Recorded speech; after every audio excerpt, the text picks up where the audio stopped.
రాజకీయాల్లోకి పట్టుకొచ్చింది. ఓడిపోయినా కానీ దశాబ్దం నుంచి ఒంటరి యుద్ధం చేస్తూనే ఉన్నాను. ఈ రోజున ఒకటే అడుగుతా ఉన్నా, ఇప్పుడు దాకా నేను నోరు తెరిచి ఎవరిని ఏం అడగల. 19లో కూడా నన్ను గెలిపించండి అని అడగడానికి కూడా నాకేంటో మనస్కరించాల. ఈ రోజున నేను మిమ్మల్ని అడుగుతున్నాను, మిమ్మల్ని ఆర్థిస్తున్నాను, రెండు చేతులు జోడించి అడుగుతున్నాను. నా పిఠాపురం ప్రజలను అడుగుతున్నాను, ఉప్పాడ కొత్తపల్లి మండలం ప్రజలను అడుగుతున్నాను, ప్రతి మండల ప్రజల్ని, ప్రతి ఒక్కరిని, 54 గ్రామాల ప్రజల్ని పేరు పేరును అడుగుతున్నాను. కులాలకి మతాలకి అతీతంగా అందరినీ అడుగుతున్నాను.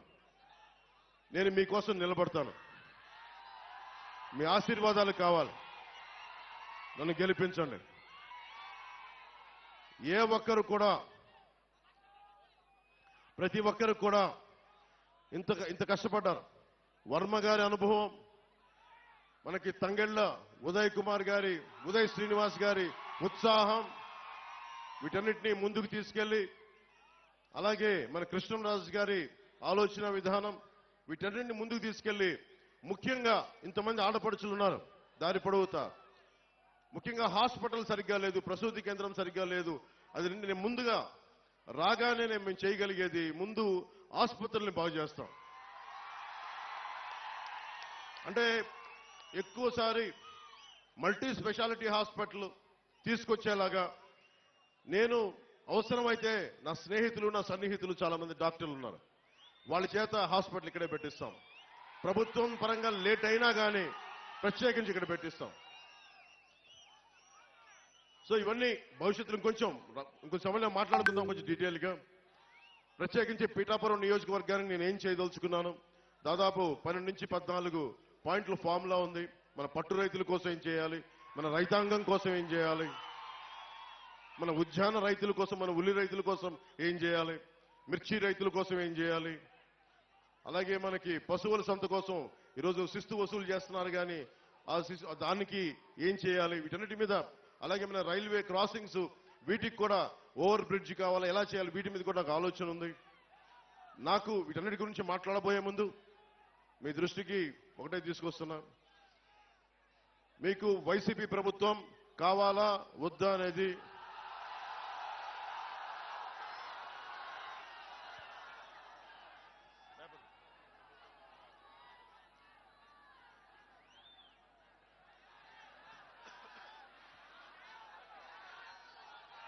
అంటే మీరు చాలా ఆలోచించి, అంటే ఎందుకు అడుగుతున్నానంటే, నేను నష్టపోయాను. ఈ రోజున ఉప్పాడ తీర ప్రాంతం కోసేస్తే నా ఇల్లు కోల్పోవటంలా నా వాడపలిజ సోదరులు, నా పల్లికార సోదరులు నలిగిపోతా ఉన్నారు, నా వాడపలిజ ఆడపడుచులు నలిగిపోతా ఉన్నారు, అక్క చెల్లెలు నలిగిపోతా ఉన్నారు. నాకేమవదు. ఈ రోజున పట్టు రైతులు నలిగిపోతా ఉన్నారు, వెళ్ళి చిత్తూరులో అమ్ముకోవాల్సి వస్తుంది. అలాగే మిర్చి రైతులకి వాళ్ళకి మార్కెట్ కావాలని శుభ్రపరచుకోవడానికి, అలాగే ఏ సమస్యకైనా సరే ఇంతమంది యువత ఉన్నారు. మీకు పక్కనే కొత్తపల్లి SEZ ఉంది, ఎన్ని పరిశ్రమలు వచ్చినాయి, ఎంత ఉపాధి అవకాశం వచ్చింది, ఒకసారి మీరు ఆలోచించండి. వీటన్నిటిని దృష్టిలో పెట్టుకొని మీకు వైసీపీ కావాలా కూటమి కావాలనేది మీరు చాలా ఆలోచించి మీరు నిర్ణయం తీసుకోండి. 2014లో ఆ రోజున వర్మ గారు ఇండిపెండెంట్ గా పోటీ చేసినప్పుడు ఆ రోజు నేను ఒకటే మాట చెప్పాను, రాష్ట్రం అంతా నేను ఎవరి పక్షం అయితే మాట్లాడతానో, ఎవరి కోసం అయితే నిలబడతానో అందరం కూడా జవాబుదారీతనం, అకౌంటబిలిటీ. ఈ రోజు నేను మా కూటమికి టీడీపీ, భారతీయ జనతా పార్టీ, జనసేన కూటమికి నేను ఓట్లు అడుగుతా ఉన్నాను. మేము మీకు జవాబుదారీతనం, పవన్ కళ్యాణ్ మీకు అకౌంటబిలిటీ. ఎందుకంటే నేనే పారిపోను, సమస్యని పరిష్కరించే దిశగా ముందుకెళ్తాం. పరిష్కరించలేని సమయంలో ఎంత సమయంలో పరిష్కరించగలం, మేము పడుతున్న ఇబ్బందులు ఏంటి, భవిష్యత్తులో ఏం చేయగలం, నేను మటుకు పారిపోను. వైసీపీ పార్టీ నాయకుల్లాగా నేనేం పారిపోను, నిలబడే తీరుతాను. నేను మాట ఇవ్వను. వైసీపీ వ్యతిరేక ఓటుని చీలనివ్వను అని 2021లో చెప్పాను. ఈ రోజు నా చీలకుండానే ఈ రోజున చూశారు మేము ముగ్గురు ఎలా నిలబడున్నాం ఇక్కడ. దేనికి అంటే అది ఒక దుర్మార్గమైన పాలనని ఎదుర్కోవాలి అంటే అంత సాధ్యపడే విషయం కాదు.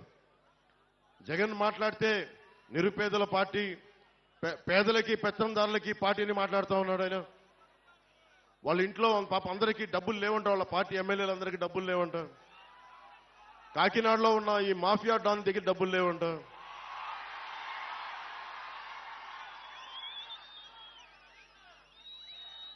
నన్ను ఓడించడానికి చిత్తూరు జిల్లా నుంచి పాపం మిథున్ రెడ్డి గారు వచ్చారు. మండలానికి ఒక నాయకుడిని పెట్టారు. అరే పవన్ కళ్యాణ్ దగ్గర ఏమంత శక్తి ఉందే? ఒక్కడి మీద ఇంతమంది కక్ష కడతారా? ఒక్కడి మీద అతని దగ్గర శక్తి ఏముంది? పట్టుమని 25 మంది ఎమ్మెల్యేలను కూడా నిలబెట్టలేని పరిస్థితి. కనీసం 2 ఎంపీలని కూడా గెలుచుకోవాలని తపన పడుతున్నాడే. అతని మీద ఇంత కక్ష దేనికి ఇంత కక్ష?